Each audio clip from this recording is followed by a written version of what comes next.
meantime, let's get you a very interesting corporate conversation. Raymond Lifestyle shares will be listed on the bourses on the 5th of September, that's tomorrow, after the demerger from parent company Raymond.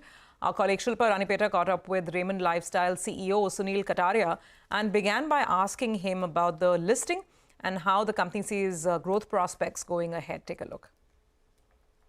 We have built in very strong pillars of the business, and each vertical has got very strong pillars built in terms of its growth, which we have been talking about in various meetings. We clearly see ourselves being able to deliver a very strong, healthy 12 to 15% consistent growth rate over the next 3 to 4 years. Right. And we also have seen a very significant transformation of our EBITDA margins over the last 2-3 years. And we see a trajectory of EBITDA margin to be very clearly ahead of the revenue growth. And one piece we are really gunning for and pretty confident is that over the next 4 years, we would like to double our EBITDAs from where they are currently. So, you have guided your plans to double your EBITDA by 2028. Yes. What is going to significantly drive this? Yeah, okay. So there are 3 factors which are really going to drive this whole doubling of EBITDA margin expansion over the next 4 years. One is there's a very large scale up which is happening across multiple of our businesses. So for example, in the branded apparel business, if we talk, we are gunning for a very high double-digit business growth there, which will give us, which is led a lot by store expansion. So we are looking at opening up another, around 500 odd stores over the next 3 to 4 years in our branded apparel business alone. And this is, without the ethnics business. If I were to take all these businesses together, we are talking of around 800 odd stores getting added, including ethnics. In the next 2 to 3 years? I would say over 3 years period, So now that's a very large expansion of around 800 odd stores, which is going to happen across multiple brands in branded apparel as well as ethnics by Raymond.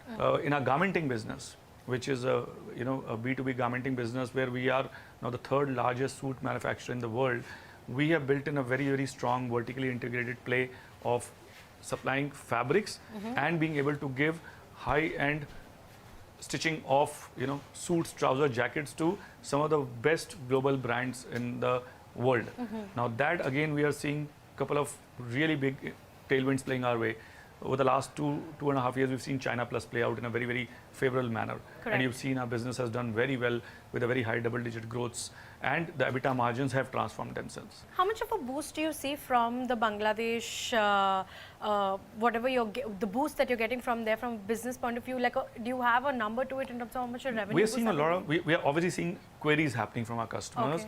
Okay. But just to give you context of market size, as India as a mechanism and where it places us in that, Bangladesh is roughly a $50 billion garment exporter. India is roughly 1/3 of that.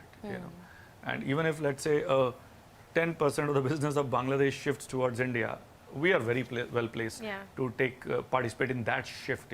Right. And that can change the game completely. In terms of the trajectory of growth. Already, we are very confident of a very strong high double-digit growth in our garmenting business. And now, as we see this phenomena happening, I think it's something which can really provide a very disruptive, leap to our garmenting business. If you look at the last quarter, there was a significant decline in your margins. I think from about levels of close to almost 17-18%, it came down to less than 10%. Can you sort of give me a sense of why there was such a significant decline? And then taking by that, how do you see the trajectory for margins for the rest of the fiscal? And when do you think you will be able to comfortably come back to around 20% levels that you had earlier? So we have been at a 16% EBITDA margin as a company. So with the first quarter, primarily, if you see the first quarter also is one of our smallest quarters. So in scale itself, there is, in any case, in the first quarter, the overall EBITDA margins in scale look lower because there's a high seasonality in our business. Right. That we start building up from quarter 2, then quarter 3, and then it goes to quarter 4. Against that, as he said, the first quarter, these phenomena of multiple factors played out. So we obviously had a scale deleverage which played out on already a very smaller quarter.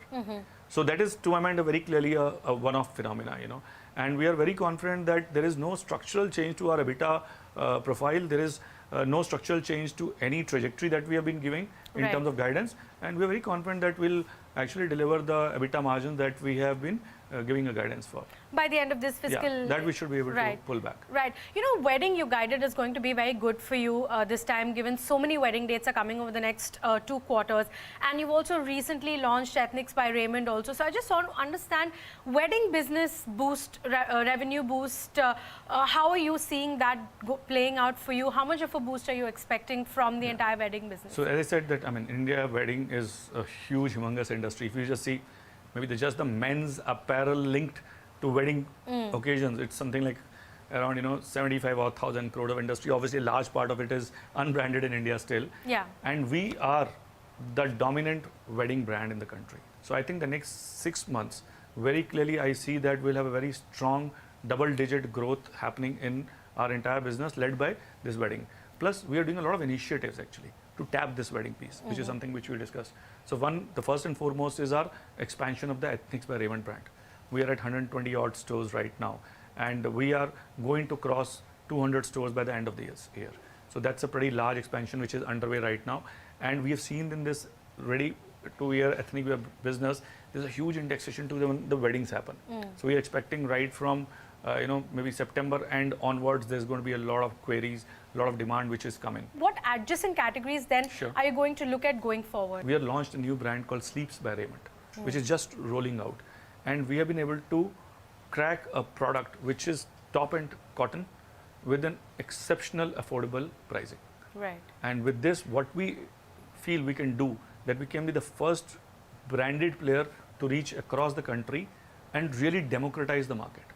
Democratize the unbranded market and start upgrading the unbranded wear into the branded wear. And how big will this be for you? Now, this market is really, if you ask me a number, I mean, this can be any number because there is no syndicated study which puts a rupee crores to sleepwear in India.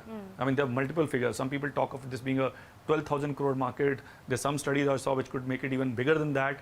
The question for us is the market is humongous.